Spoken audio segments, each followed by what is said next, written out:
DNA में ही रहती है कि कहीं जाती है? वो एमआरएनए के माध्यम से राइबोसोम में जाती है, और राइबोसोम में जाकर क्या होती है? प्रोटीन सिंथेसिस होता है। तो यहाँ पर पढ़ेंगे सेंट्रल डोग्मा, बहुत ही सिंपल है, आएगा तो ये 1 या 2 नंबर में आएगा, ज्यादा नंबर पे नहीं आएगा। आनुवांशिकी सूचनाओं का प्रवाह, इसी को हम लोग क्या बोलते हैं? Central dogma. क्लियर?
आनुवांशिकी सूचनाओं का प्रवाह मतलब सेंट्रल डोग्मा। ठीक है,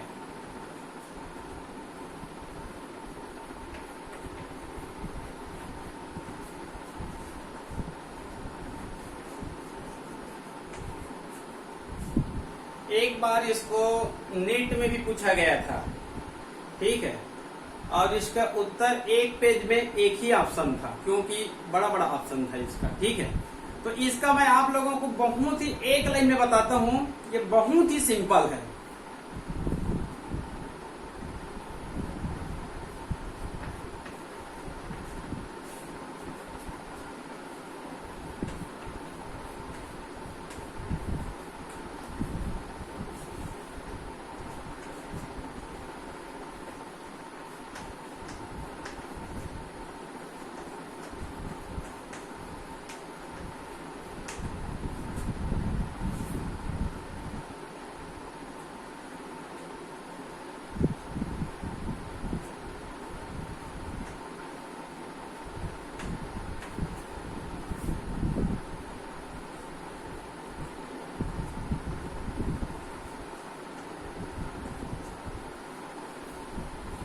ये क्या है? डीएनए। ये क्या है? डीएनए। आनुवांशिक सूचना किसमें पाई जाती है? डीएनए में पाई जाती है। ठीक है, अभी जेनेटिक कोड में आप लोग को मैं शुरू में बताया था कि आनुवांशिक गुणों का नियंत्रण कौन करता है? जीन करता है। और जीन किसके माध्यम से करता है? प्रोटीन सिंथेसिस के माध्यम से करता है। मतलब जीन ही क्या कार्य करता है? Protein synthesis. और प्रोटीन मतलब अमीनो अम्ल। ठीक है, क्योंकि प्रोटीन किससे मिलकर बना होता है? 20-22 अमीनो एसिड से मिलकर बना होता है। तो जीन ही क्या कार्य करती है? प्रोटीन सिंथेसिस की कार्य करती है। ठीक है, तो आगे इसी का हम लोग अध्ययन भी करेंगे, प्रोटीन सिंथेसिस का, जस्ट इसके बाद। तो ये कहने चाहिए जो डीएनए है, इसमें होता है डीएनए में ट्रांसक्रिप्शन। डीएनए में कौन सी क्रिया होती है? ट्रांसक्रिप्शन। और डीएनए ट्रांसक्रिप्शन के बाद किसका निर्माण करता है? एमआरएनए। तो ट्रांसक्रिप्शन का शाब्दिक अर्थ होता है, इसको हमेशा के लिए याद रखना, ट्रांसक्रिप्शन और ट्रांसलेशन दोनों में कई बार कंफ्यूज भी होते हैं हिंदी नाम में। तो हिंदी नाम को आप लोग भूल जाइए, इंग्लिश को याद रखिए। ट्रांसक्रिप्शन और ट्रांसलेशन, अनुलेखन और अनुवादन। हिंदी में तो मैं भी इसमें कई बार कंफ्यूज हो जाता हूँ। ठीक है, ट्रांसक्रिप्शन, ट्रांसलेशन, अनुलेखन, अनुवादन। इंग्लिश में रखिए ट्रांसक्रिप्शन और ट्रांसलेशन। ठीक है, डीएनए में क्या होगा? ट्रांसक्रिप्शन होगा। और किसका निर्माण होगा? एमआरएनए का निर्माण होगा, मैसेंजर आरएनए का निर्माण होगा। ये एमआरएनए क्या कार्य करेगा? ट्रांसलेशन। और ट्रांसलेशन के बाद किसका निर्माण करेगा?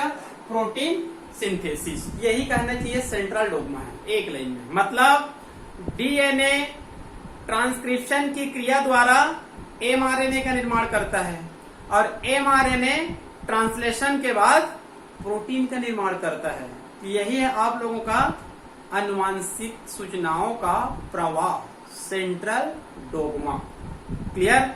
लेकिन इतना तो क्लियर है, लेकिन अलग अलग जीवों में बहुत ज्यादा भिन्नता नहीं पाई जाती है। लेकिन यहाँ पर पुस्तक में इनका 3 प्रकार दिया गया है। आनुवांशिक सूचनाओं का प्रवाह कितने प्रकार से हो सकता है? 3 प्रकार से हो सकता है। तीनों के नाम में ही अर्थ छिपा हुआ है। ठीक है, तो पहला प्रकार हम लोग देख लेते हैं, एक दिशिक प्रवाह। एक दिशिक प्रवाह, ठीक है, वन वे फ्लो या यूनि डायरेक्शनली, मतलब एक दिशीय प्रवाह, एक ही दिशा में इसका प्रवाह होगा आनुवांशिक सूचनाओं का। क्लियर? उसके बाद है दूसरा,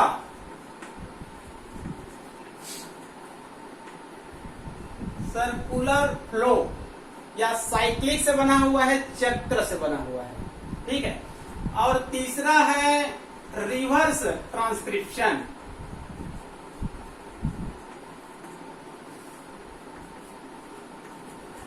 रिवर्स फ्लो, ठीक है, रिवर्स ट्रांसक्रिप्शन। ठीक है, तो कहने चाहिए यहां पर आनुवांशिक सूचनाओं का प्रवाह कितने प्रकार से हो सकते हैं? 3 प्रकार से। पहला है one way flow unidirectionally, मतलब एक दिशिक प्रवाह। तो ये जो वास्तव ये जो समीकरण है, इसको मैं बार बार नहीं लिख रहा हूं, यही जो समीकरण है इसी को फॉलो करता है, एक दिशा में होगा। मतलब पहले क्या बनेगा? डीएनए, इसमें क्या होगा? ट्रांसक्रिप्शन, और क्या बनेगा? एमआरएनए, और एमआरएनए में क्या होगा? ट्रांसलेशन, और किसका निर्माण होगा? प्रोटीन सिंथेसिस होगा। तो एक दिशा में हो रहा है, वन वे फ्लो, तब इसको हम लोग बोलेंगे एक दिशीय आनुवांशिक सूचनाओं का प्रवाह। क्लियर? और दूसरा है साइक्लिक या सर्कुलर, मतलब चक्रीय, यह चक्र के रूप में पाया जाएगा। तो चक्र के रूप में पाया जाएगा तो इस प्रकार से हो सकता है, मान लो कहना चाहिए डीएनए, ठीक है, उसके बाद क्या बनेगा? आरएनए। आरएनए से क्या होगा? Protein synthesis. प्रोटीन सिंथेसिस से पुनः क्या बनेगा? आरएनए, और उसके बाद पुनः डीएनए। मतलब ये चक्र के रूप में पाई जाती है, जिसके कारण कहने चाहिए इसको सर्कुलर या फिर साइक्लिक या फिर चक्रीय कहने चाहिए। क्या कहते हैं इसको? आनुवांशिक सूचनाओं का प्रवाह कहते हैं। क्लियर? उसके बाद तीसरा क्या है? Reverse flow. तीसरा क्या है? Reverse flow. रिवर्स फ्लो में ऐसे होगा, यह भी बहुत महत्वपूर्ण है। देखिए, रिवर्स ट्रांसक्रिप्शन, रिवर्स फ्लो का संबंध एक जेनेटिक से संबंधित है, मतलब जेनेटिक इंजीनियरिंग से संबंधित है। जैसे कि अभी आप लोग को मैं बता रहा था, ट्रांसक्रिप्शन, डीएनए से क्या बनना? एमआरएनए बनना, ये क्या कहलाएगा? ट्रांसक्रिप्शन। यदि मैं आप लोग को कहता हूं कि रिवर्स ट्रांसक्रिप्शन क्या है? रिवर्स मतलब उल्टा, ठीक है। ट्रांसक्रिप्शन में क्या होगा? डीएनए से एमआरएनए बनेगा, लेकिन मैं इसको ट्रांसक्रिप्शन ना मानकर क्या बोल देता हूं आपको मालूम है? Reverse transcription. तो रिवर्स ट्रांसक्रिप्शन क्या होगा? जब एमआरएनए यदि डीएनए का निर्माण करता है तब इसको हम लोग बोलेंगे रिवर्स ट्रांसक्रिप्शन। डीएनए से जब ये बनेगा तब बोलेंगे ट्रांसक्रिप्शन। यदि मान लो कहना चाहिए एमआरएनए या आरएनए, एमआरएनए या आरएनए यदि डीएनए का निर्माण कर लेता है तब इसको हम लोग क्या बोलेंगे? Reverse transcription. ये बहुत महत्वपूर्ण है जेनेटिक इंजीनियरिंग में। इस विधि का खोज वायरस में टेमिन और बाल्टीमोर नामक साइंटिस्ट ने किया था। रिवर्स ट्रांसक्रिप्शन, ट्रांसक्रिप्शन तो हम लोग जान लिए थे कि डीएनए से एमआरएनए या आरएनए का निर्माण होना। जब आरएनए डीएनए का निर्माण कर सकता है, तब उसको बोलेंगे रिवर्स ट्रांसक्रिप्शन। रिवर्स ट्रांसक्रिप्शन का खोज किसने किया है? टेमिन और बाल्टीमोर नामक साइंटिस्ट ने 1975 में किया था, और इस कार्य के लिए इन दोनों को कहना चाहिए नोबेल पुरस्कार भी मिला था, और इसको टेमिनिज्म भी कहा जाता है, क्योंकि टेमिन और बाल्टीमोर ने खोज किया था, तो इसको रिवर्स ट्रांसक्रिप्शन या फिर टेमिनिज्म भी कहा जाता है। ये जेनेटिक इंजीनियरिंग में बहुत महत्वपूर्ण है। ठीक है, एड्स रोग उत्पन्न करने वाले वायरस, कैंसर उत्पन्न करने वाले वायरस, ये दोनों वायरस क्या होते हैं?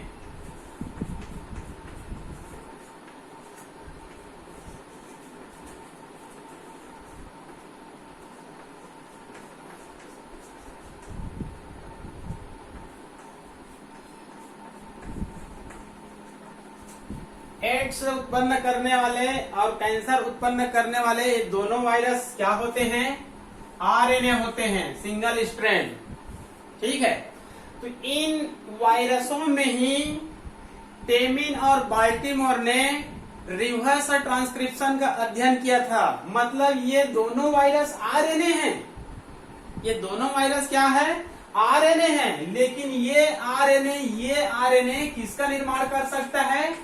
डीएनए का निर्माण कर सकता है। तो इन वैज्ञानिकों ने देखा कि डीएनए से ट्रांसक्रिप्शन के माध्यम से आरएनए का तो निर्माण होता है, लेकिन ये दोनों ऐसे वायरस होता है जो आरएनए से किसका निर्माण कर सकता है?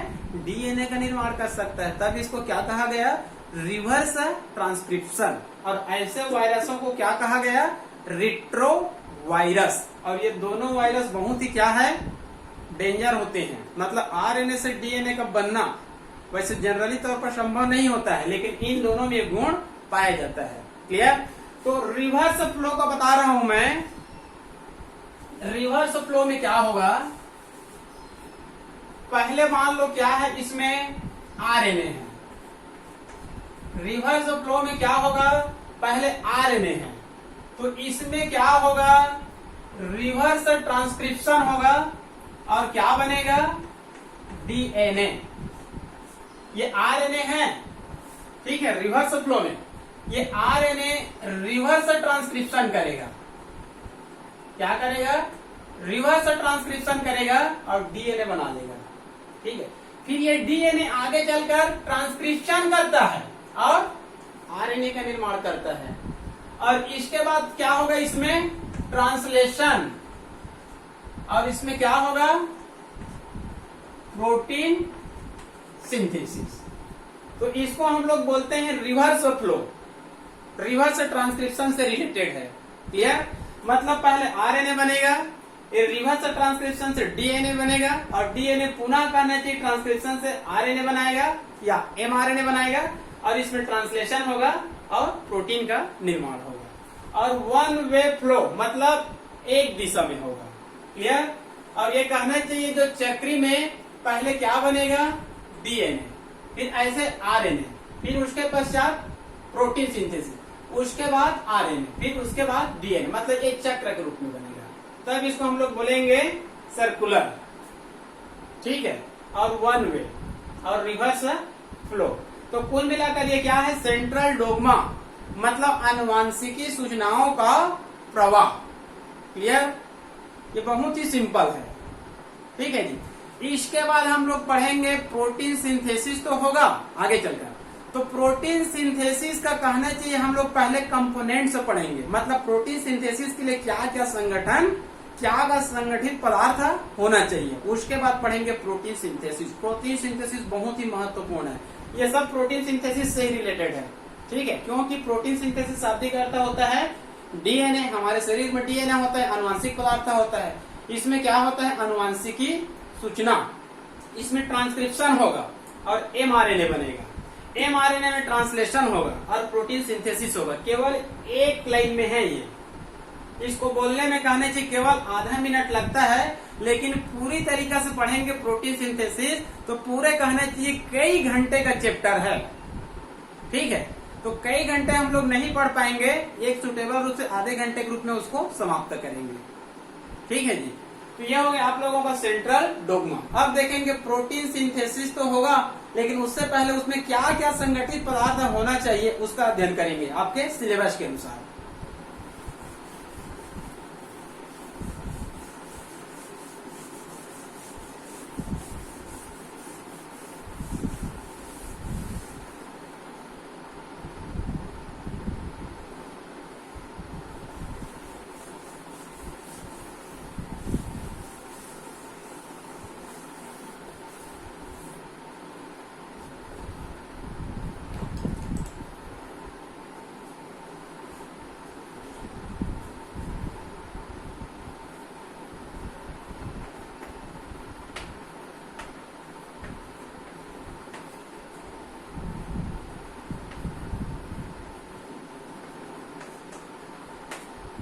प्रोटीन सिंथेसिस के पहले पढ़ लेते हैं वास्तव में प्रोटीन सिंथेसिस में क्या क्या कंपोनेंट्स होना चाहिए। ठीक है, तो यहाँ पर मैं आप लोगों को 8 पदार्थ का नाम बताता हूँ। कितने पदार्थ का नाम? 8 पदार्थ जो कहना चाहिए प्रोटीन सिंथेसिस के लिए अति आवश्यक होते हैं। यदि ये 8 पदार्थ नहीं पाए जाएंगे तो प्रोटीन सिंथेसिस की क्रिया प्रभावित होगी। क्लियर? पहला है डीएनए।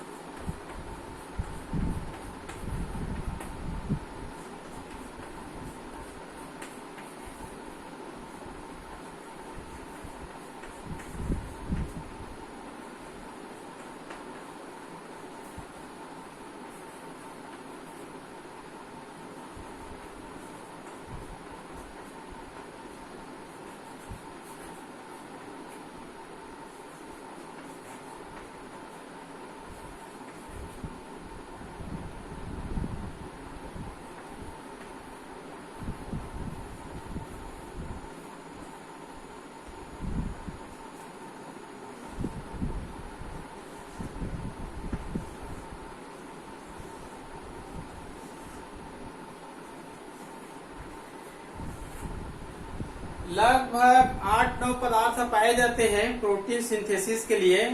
इन सब पदार्थों का नाम को याद करके लिखना है। ठीक है, और एक एक शब्द बारे में। पहला है डीएनए। प्रोटीन सिंथेसिस के लिए सबसे महत्वपूर्ण पदार्थ का नाम क्या है? डीएनए। डीएनए क्या है हम सबको पता है।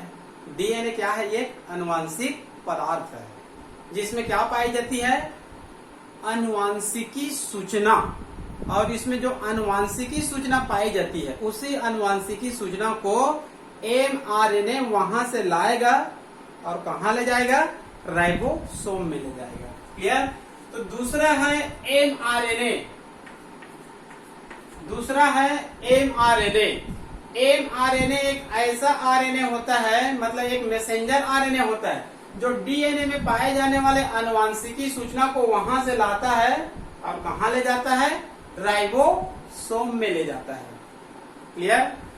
आगे है उसके बाद टीआरएनए। टीआरएनए एक ऐसा आरएनए होता है जो कहना चाहिए अमीनो एसिड को साइटोप्लाज्म से राइबोसोम में ले जाता है। टीआरएनए एक ऐसा आरएनए होता है जो अमीनो एसिड को साइटोप्लाज्म से राइबोसोम में ले जाता है। और मैसेंजर आरएनए एक ऐसा आरएनए होता है जो कहना चाहिए डीएनए में जो अनुवांशिकी सूचना होती है उसको ये किस में ले जाता है? राइबोसोम में ले जाता है। और डीएनए क्या होता है? एक जेनेटिक मटेरियल होता है, अनुवांशिक पदार्थ होता है। आरआरएनए एक ऐसा आरएनए होता है जो कहना चाहिए किसका निर्माण करता है? राइबोसोम का निर्माण करता है। क्लियर? आगे है राइबोसोम। राइबोसोम कहना चाहिए कोशिका में पाए जाने वाली एक सेल ऑर्गन है और इसी राइबोसोम में क्या होती है? प्रोटीन सिंथेसिस का कार्य होता है। इसके कारण राइबोसोम को क्या कहा जाता है? प्रोटीन सिंथेसिस की फैक्ट्री। प्रोटीन सिंथेसिस की फैक्ट्री मतलब राइबोसोम में ही क्या होता है? Protein synthesis. ठीक है जी। जो मैसेंजर आरएनए होता है यहाँ से अनुवांशिकी सूचना को राइबोसोम में लाता है और राइबोसोम उस सूचना को पाकर क्या करता है? प्रोटीन सिंथेसिस का कार्य करेगा। क्लियर। उसके बाद है मैग्नीशियम डबल प्लस और मैग्नीज डबल प्लस। इनका कार्य होता है कोशिका के अंदर, ये जो राइबोसोम होता है 2 यूनिट के रूप में पाया जाता है। जैसे कि मान लो कहना चाहिए जो 80S राइबोसोम रहेगा, इसका 2 सब यूनिट होता है, एक होता है 60S और एक होता है 40S। यूकोरियोटिक कोशिका की राइबोसोम कैसे होती है? 80S होती है। जब इसको हम लोग 2 सब यूनिट में बांटते हैं तो ये कहना चाहिए 60 और 40 में टूटती है। 60 और 40 100 होता है, ठीक है। उसके बारे में और ज्यादा अध्ययन नहीं करेंगे क्योंकि टाइम लगेगा। तो कहना चाहिए यूकोरियोटिक कोशिका में 80S होती है। एस मतलब सेडिमेंट्री कोफिशिएंट, ठीक है। प्रोकैरियोटिक कोशिका देखेंगे तो उसमें होती है 70S। तो ये 2 सब यूनिट होता है, इसमें 50S और 30S। 50 और 30 80, ठीक है। ये प्रोकैरियोटिक स्थिति में 70S और यूकोरियोटिक कोशिका में 80 है। तो ये 60 और 40, ये बड़ी यूनिट, ये छोटी यूनिट, ये बड़ी यूनिट और ये छोटी यूनिट। तो कोशिका के अंदर ये राइबोसोम हमेशा ऐसी छोटी यूनिट के रूप में पाया जाता है। सेडिमेंट्री कोफिशिएंट और साधन गुणांक उसका वेट के आधार पर है। तो कोशिका के अंदर 60-40 में पाई जाती है। लेकिन जब प्रोटीन सिंथेसिस होना है उस समय मैग्नीशियम या मैग्नीज डबल धन आयन की सांद्रता बढ़ जाती है, कंसंट्रेशन बढ़ जाती है और इन दोनों को आपस में जोड़ती हुई या दोनों को आपस में मिलाती हुई बड़ी यूनिट बना लेती है, जो राइबोसोम के बाद पॉलीराइबोसोम कहलाती है। मतलब याद रखेंगे कोशिका के अंदर हमेशा ये छोटी यूनिट के रूप में पाई जाती है। लेकिन जब प्रोटीन सिंथेसिस होने वाला होता है उस समय इन तत्वों की कहने की सांद्रता क्या हो जाती है? बढ़ जाती है और दोनों सब यूनिट आपस में मिलकर एक बड़ी यूनिट बना लेती है। क्लियर। और ये प्रोटीन सिंथेसिस के समय ही होगा। तो इसको दोनों को जोड़ने के कार्य ये करती है, इसको भी याद रख लेंगे, इसको भी कई बार नीट पे पूछा जाता है। क्लियर। उसके बाद है अमीनो एसिड। अमीनो एसिड क्या है तो हम लोग जानते हैं, प्रोटीन की संरचनात्मक इकाई। मतलब प्रोटीन का एक अणु लगभग 20, 21, 20 या 21 अमीनो एसिड से मिलकर बना होता है, जो आपस में पेप्टाइड बांड से द्वारा जुड़े हुए पाए जाते हैं। मतलब अमीनो एसिड प्रोटीन की क्या है? संरचनात्मक एवं क्रियात्मक इकाई। उसके बाद इसमें कुछ एंजाइम भी चाहिए। बिना एंजाइम का प्रोटीन सिंथेसिस कार्य नहीं हो पाएगा। ये महत्वपूर्ण एंजाइम का नाम है RNA polymerase enzyme.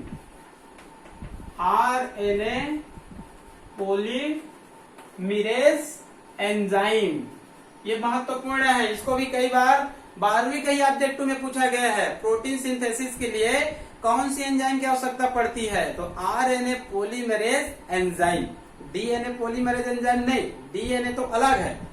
DNA polymerase नामक एंजाइम DNA रेप्लिकेशन में चाहिए और उसका खोज कहने